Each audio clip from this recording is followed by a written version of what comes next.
नमस्कार, मेरा नाम मोनिश है और आप देख रहे हैं आवाज़ आप तक। केंद्र की मोदी सरकार ने नई शिक्षा नीति को मंजूर किया है, जिसके बाद देश की नई शिक्षा नीति में अब छात्रों के सामने विज्ञान, कॉमर्स और आर्ट्स के रूप में सीमाएं नहीं होंगी। विज्ञान या इंजीनियरिंग के छात्र अपनी रुचि के मुताबिक कला या संगीत जैसे विषयों का चयन कर सकते हैं। साफ शब्दों में कहें तो आप साइंस के छात्र आर्ट्स का विषय ले सकते हैं, आर्ट्स की पढ़ाई में साइंस का सब्जेक्ट चुन सकते हैं और कॉमर्स के साथ आर्ट्स ले सकते हैं। मतलब सीधे तौर पर कहा जा सकता है कि आर्ट्स, साइंस और कॉमर्स में अब विषय चुनने की कोई बाध्यता नहीं होगी। साथ ही 4 साल के कोर्स में 1 साल की पढ़ाई छोड़ने पर सर्टिफिकेट की डिग्री और 2 साल में किसी वजह से अगर पढ़ाई छोड़ना पड़ा तो डिप्लोमा का डिग्री मिलेगा। नई शिक्षा नीति को आसान भाषा में समझने के लिए आप योगेंद्र यादव को सुनिए। ये पूरी जो 60 पेज की पॉलिसी है, न्यू एजुकेशन पॉलिसी, तो सब लोग जानना चाहते हैं कि इस पॉलिसी में है क्या, कैसी है, क्या गलत है, क्या सही है। मैंने इसके बारे में कुछ 2-4 बातें इसके हक में कल रात को कह दी, तो कई लोग पलट के पूछ रहे हैं अच्छा क्या तुम इसका समर्थन कर रहे हो।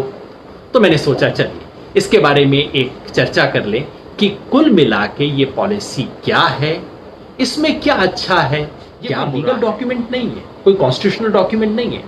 इसलिए इस पॉलिसी में जो लिखा है उसका कल सुबह कोई असर नहीं होगा। ये तो एक छोटे छोटे टुकड़े को नहीं, सब टुकड़े को जोड़ते हुए एक समग्र तस्वीर बनाना, एक कॉम्प्रिहेंसिव पिक्चर देना, ये काम होता है एजुकेशन पॉलिसी का। पहली बात मैंने आपको कही, याद रखिए, ये खाली एक एजुकेशन फ्रेम है। इसके आधार पे कानून जब बनेगा तब बनेगा, जब कानून बनेगा तब लागू होगा, रेगुलेशन चेंज होंगे तब लागू होगा, बजट आएगा तब पैसा मिलेगा। अभी से इसके आधार पे कोई आप निष्कर्ष ना निकालिए। मुख्य बातें क्या हैं?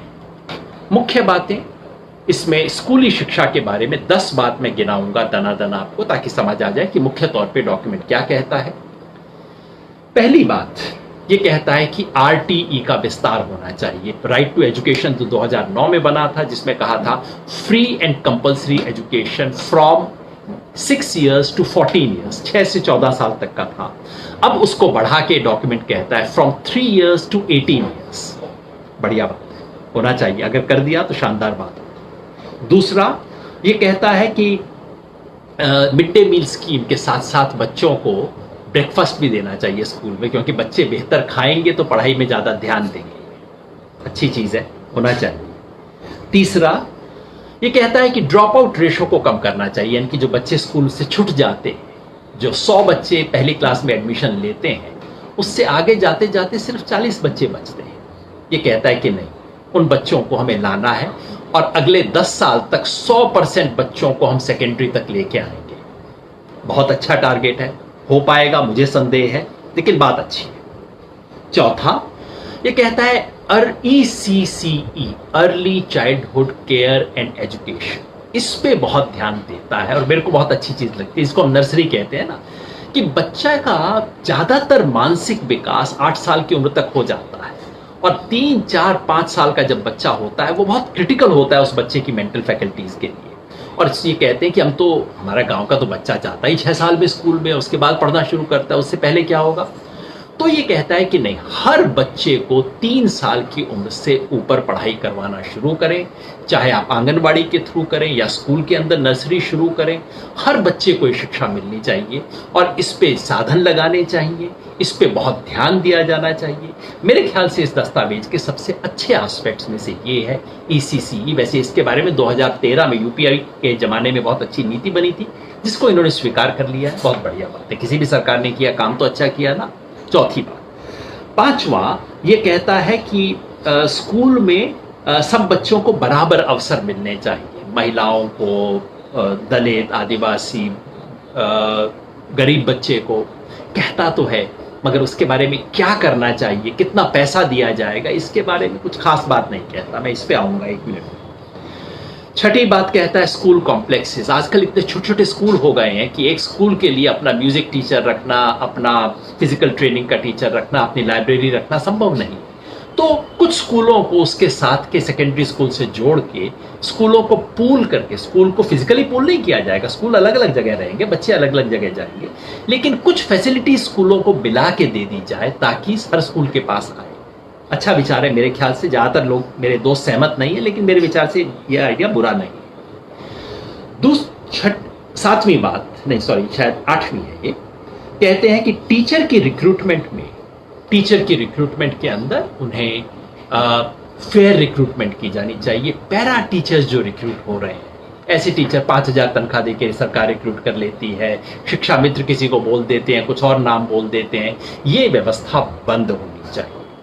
बहुत बढ़िया बात, ये इससे पहले JS वर्मा कमेटी कह चुकी है शिक्षा के बारे में, अच्छा विचार है, सरकार के डॉक्यूमेंट में आया है, मैं इसका समर्थन करता हूं।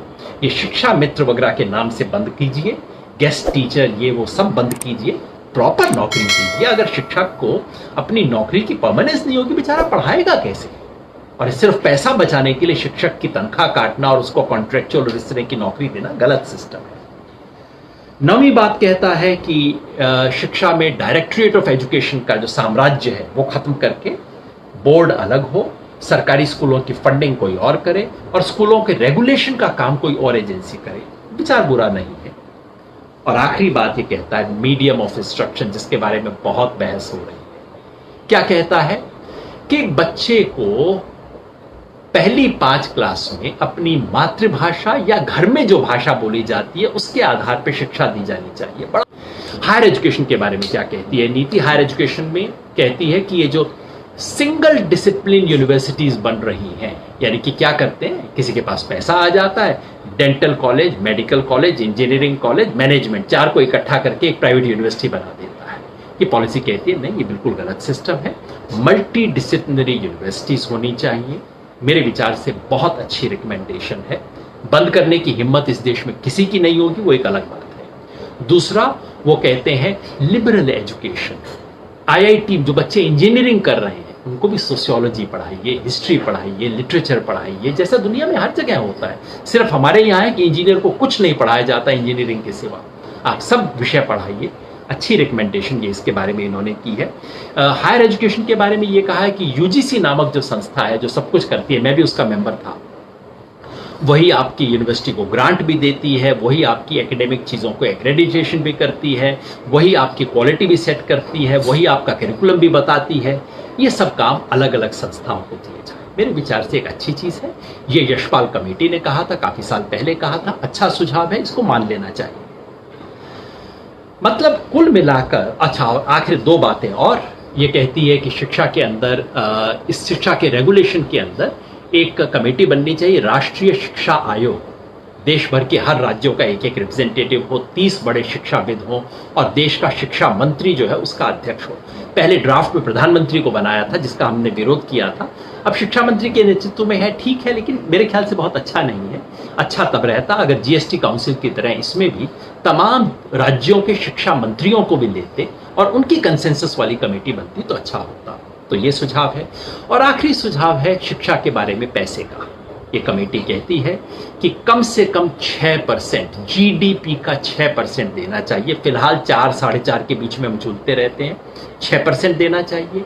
ये कहती है कि सरकार के खर्चे का कम से कम 20% शिक्षा पे लगाना चाहिए। आजकल 10, 12, 15 पे हम बोलते रहते हैं।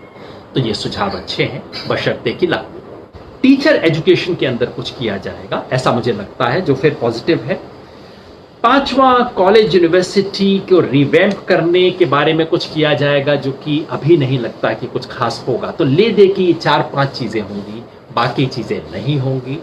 मीडियम ऑफ इंस्ट्रक्शन के बारे में जितनी भी बहस हो ले, आप भी यही हैं, मैं भी यही हूँ, कोई अंग्रेजी मीडियम स्कूल हटाने की किसी की हिम्मत नहीं होगी। प्राइवेट यूनिवर्सिटीज़, ये दुकानें जो चल रही हैं BEd की, इनको हटाने की किसी की हिम्मत नहीं होगी। ऐसे ही चलता आ जाएगा और अच्छी नीति आ जाएगी, अच्छे शब्द आ जाएंगे। एक तरफ क्रिटिकल थिंकिंग जैसा शब्द इस्तेमाल किया जाता है, दूसरी तरफ लोगों को डरा के चुप किया जाता है। एक तरफ इंस्टीट्यूशनल ऑटोनॉमी की वकालत होती है, दूसरी तरफ यूनिवर्सिटी के अंदर आप सेमिनार भी करेंगे या नहीं उसके लिए वाइस चांसलर से परमिशन लेनी होती है। एक तरफ साइंटिफिक टेम्पर की वकालत की जाती है और मंत्री जिस तरह का भाषण देते हैं उससे क्या होता है।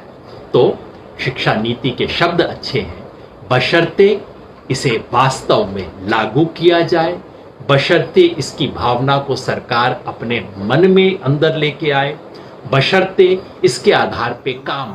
बहुजन समाज पार्टी का तो महासचिव और चैनपुर का तो प्रत्याशी, मैं इस रक्षाबंधन के शुभ अवसर पर तमाम साथियों को अपने विधानसभा से लेते हुए, जिला से लेते हुए बिहार वासियों को मैं तहे दिल से स्वागत करता हूँ, वंदन करता हूँ। और मैं एक संदेश देना चाहता हूँ अपने भाई बहनों को कि सोशल डिस्टेंसिंग बनाकर इस त्यौहार को मनाएं, भाईचारा रखें, भाईचारा से सब कुछ मिलेगा। और मैं पुनः एक बार अपने तमाम लोगों को, अपने भाइयों को, बहनों को मैं दिल की गहराइयों से स्वागत करता हूं और इस बकरीद के मौके पे दिल की गहराइयों से स्वागत करता हूं, हार्दिक अभिनंदन करता हूं और सोशल डिस्टेंसिंग पर जरूर ख्याल रखें, इसलिए मैं उनसे गुजारिश करता हूं। मैं यासिर खान, युवा समाज सेवी, प्रोप्राइटर माँ हीरो एजेंसी हाटा कैमूर। मेरी ओर से आप सभी कैमूर वासियों को बकरीद, रक्षाबंधन एवं आगामी स्वतंत्रता दिवस की ढेरों सारी दिली मुबारकबाद एवं हार्दिक शुभकामनाएं। सबको प्रणाम। मैं सीमा पांडे, भारतीय जनता पार्टी जिला अध्यक्ष, महिला मोर्चा कैमूर। बकरीद और रक्षाबंधन दोनों पर्व एक ही साथ है, एक दिन का अंतर है। मैं दोनों पर्व के अवसर पर मैं पूरे देशवासियों और कैमूर वासियों को मैं तहे दिल से शुभकामना बधाई दे रही हूँ।